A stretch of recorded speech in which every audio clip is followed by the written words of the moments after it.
निजी कार्यों को किया, उनकी आज्ञा मानी। वाणी गेहि भक्ति सतगुरु की करही, और आदि नाम निज हृदय धरही। गुरु चरणन से ध्यान लगावे, अंत कपट गुरु से ना लावे। गेही यानी गृहस्थी व्यक्ति, बाल बच्चों वाला व्यक्ति, परिवार वाला व्यक्ति, जो अपने घर में रहकर बाल बच्चों के साथ में भक्ति करता है, उसको कहते हैं गेही। गेही भक्ति सतगुरु की करही। जो गृहस्थी है उन्होंने भी सतगुरु की ही भक्ति की। आदि नाम निज हृदय धरही, गुरु चरणन से ध्यान लगावे। किसके चरणों में ध्यान लगाना है? गुरु के चरणों में। और अंत कपट गुरु से ना लावे।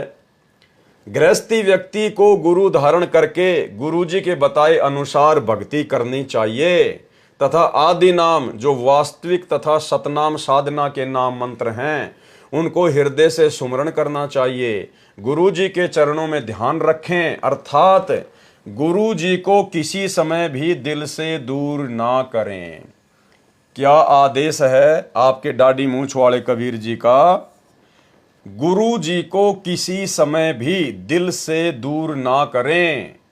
भाई अगर गुरु जी को किसी भी समय दिल से दूर नहीं करना है, अर्थात हमेशा गुरु जी का ही चिंतन मनन करना है, गुरु जी को ही याद करना है, गुरु जी के द्वारा बताई गई भक्ति करनी है, मंत्रों का जाप करना है, आरती करनी है, तो भाई फिर इस दाढ़ी मूंछ वाले कबीर जी के लिए तो समय नहीं है, जगह ही नहीं बची।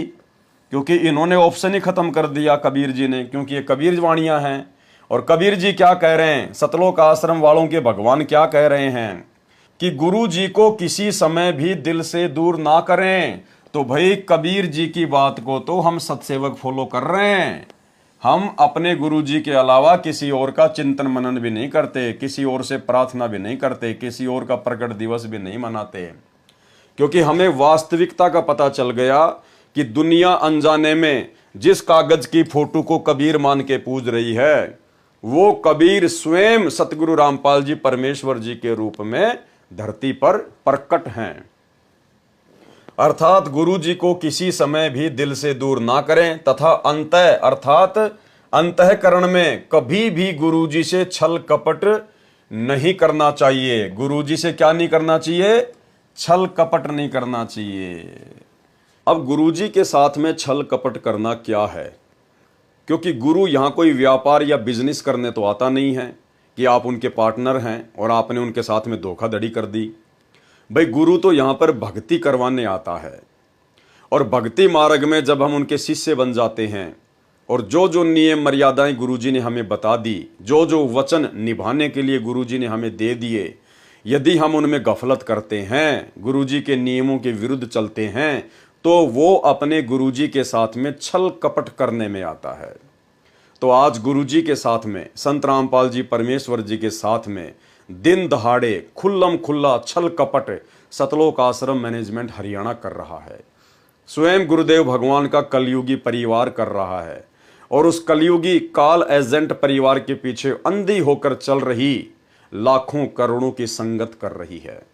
ये राजनीति करना, आरक्षणबाजी करना, गुंडों की सीबीआई जांच करवाना, गुरुजी तो मोबाइल में वीडियो गेम भी खेलने से मना करते हैं, कोई ताश खेल रहा है तो उसके पास बैठने से भी मना करते हैं।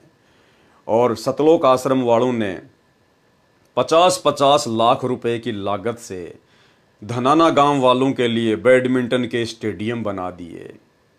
गुंडों की सीबीआई जांच का समर्थन करते हैं, भक्तों के दान का सरेआम चंदे के रूप में जगत वालों को, सांसारिक कुपात्र लोगों को पैसा देते हैं, जबकि गुरुदेव का वचन है कि आपने कुपात्र को तो 1 रुपया भी नहीं देना है। तो गुरुजी के साथ में छल कपट कौन कर रहा है? स्वयं जो व्यक्ति गुरुजी के बेहद नजदीक रहा करते थे, क्योंकि वे गुरुदेव को समझ नहीं पाए।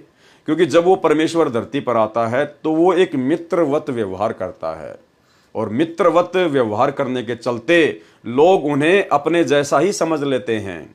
तो भाई हरियाणा में कहावत है कि घर का जोगी जोगना और बाहर का जोगी सिद्ध, और दीपक तले हमेशा अंधेरा रहता है। इस बात को हम सत्सेवकों ने पकड़ लिया, इस बात को हम सत्सेवक समझ गए कि गुरुजी के परिवार वाले गुरुजी को इस जन्म में परमात्मा की दृष्टि से देख ही नहीं सकते। मानना तो बहुत दूर की बात है।